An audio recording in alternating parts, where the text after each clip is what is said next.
kapatid, ang pinakabagong OPM Countdown Show ng bansa, ang Vibe.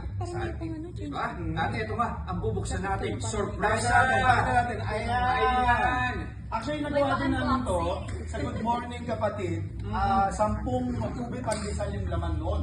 Hindi ko alam kung anong laman nito kasi 10 days to go. Ako, nag-expect din ako ng ube. Bilang Kasi sa ako, ube tayo. Kasi. Oo.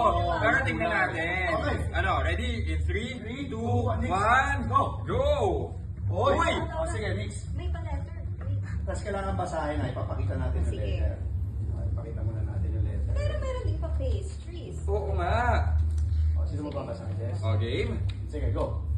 8 days to go. The hottest OPM show is about to drop. Ready ka na bang maki-countdown? Tara na!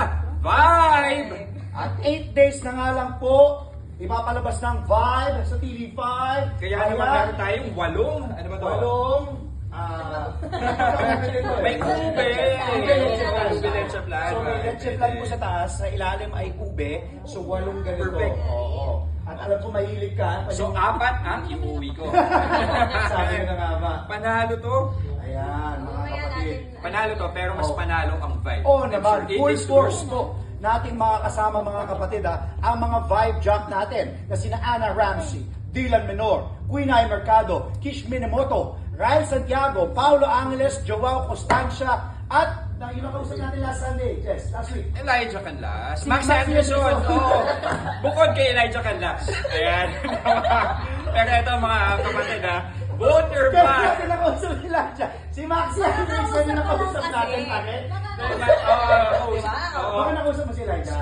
Wala pala kasi baka si baka si Nikki Okay, na usap okay. si Elijah. Shout out Ayan. kay Ryle. Oo, si Ryle. Congratulations. Ito mga kapatid, vote your vibe. Be the vibe. Sa August 9 na ang vibe. Dito lang sa TV5. At